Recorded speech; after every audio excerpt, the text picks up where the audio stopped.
RD classes में आपका स्वागत है। क्लास 9th मैथ एनसीईआरटी प्रश्नावली 1.5 प्रश्न आपको तो पता है ही, फिर भी हम पढ़ रहे हैं। दिखाई पड़ रहा है प्रश्न, लेकिन हम पढ़ रहे हैं। आपको याद होगा कि पाई को एक वृत्त की परिधि मान लीजिए सी और उसके व्यास मान लीजिए डी के अनुपात से परिभाषित किया जाता है, अर्थात पाई बराबर सी बाई डी है। यह इस तथ्य का अंतर्विरोध करता हुआ प्रतीत होता है कि पाई अपरिमेय है। इस अंतर्विरोध का निराकरण आप किस प्रकार करेंगे? तो हमें इस क्वेश्चन में दो शब्द नए नए मिले हैं, अंतर्विरोध और निराकरण। अंतर्विरोध का मतलब होता है भीतरी विरोध, थोड़ा सा विरोध। भीतरी विरोध है यानी कि थोड़ा सा विरोध, ज़्यादा विरोध नहीं। निराकरण माने दूर करना। तो हम जानते हैं कि यह वृत्त है, नहीं जानते हैं तो जान भी लेंगे। वृत्त है और वृत्त एक सिरा से दूसरे सिरा यानी कि परिधि के एक छोर से दूसरे छोर केंद्र से होती हुई मिलाती है जो रेखा, उसको हम लोग व्यास कहते हैं। ठीक है, तो पाई का यह सूत्र है कि पाई बराबर जो होता है सी बाई डी। अब हम जानते हैं कि कोई भी संख्या बट्टे में यानी पी बाई क्यू के रूप में रहे तो वह परिमेय है, और बराबर के बाईं ओर पाई है जो कि अपरिमेय। यह बात इस तथ्य का अंतर्विरोध करता हुआ प्रतीत होता है, लेकिन है नहीं। तो इसे हम लोग समझ तो लिए। देखिए, यह पाई जो है, जो कि हम पहले से जानते हैं कि परिमेय है, परिमेय है।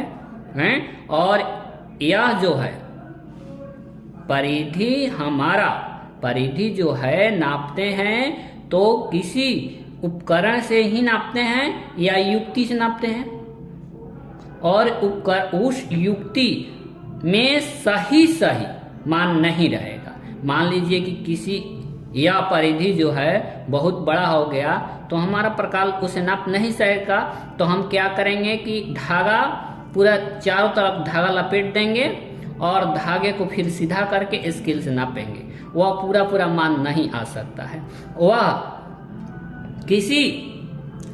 किसी परिमेय संख्या के सन्निकट ही रहेगा, सटीक मान नहीं रहेगा। तो इस तरह से यह जो है अपरिमेय संख्या रहेगा। यह जो संख्या मिलेगा जब मापेंगे तो यह संख्या अपरिमेय रहेगा, अपरिमेय। और यह भी हमारा संख्या अपरिमेय भी हो सकता है, परिमेय भी हो सकता है, परिमेय। और हम ये जानते हैं कि यदि अपरिमेय में भागा देते हैं परिमेय से तो अपरिमेय संख्या आता है।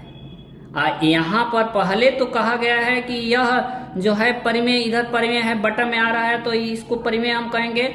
यह परिमेय है तो यहाँ पर यह जो अपरिमेय दिखाई पड़ रहा है इधर परिमेय है, तो यहाँ पर कुछ अंतर विरोध सा प्रतीत होता है, लेकिन है नहीं, क्योंकि युक्ति द्वारा जो नापते हैं और या उपकरण द्वारा उसका माप ही हमारा सही नहीं आता है। इसलिए हम कह सकते हैं कि पाई भी अपरिमेय है, क्योंकि यह देखिए अपरिमेय है। किसी संख्या में, किसी अपरिमेय संख्या में हम लोग परिमेय से भाग दें, चाहे परिमेय संख्या में अपरिमेय से भाग दें, तो हमारा अपरिमेय ही आता है।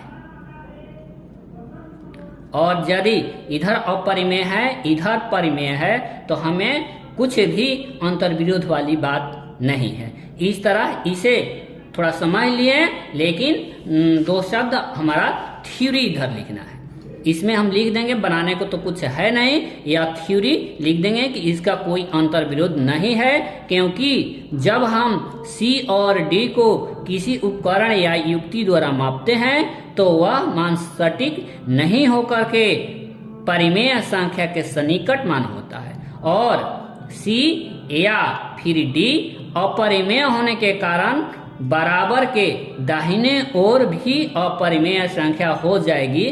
इस तरह हम कह सकते हैं कि पाई एक अपरिमेय संख्या ही है, यहाँ कोई अंतर विरोध नहीं है। इस तरह यह हमारा प्रश्न हल हो गया। फिर मिलेंगे हम लोग अगले वीडियो में, तब तक के लिए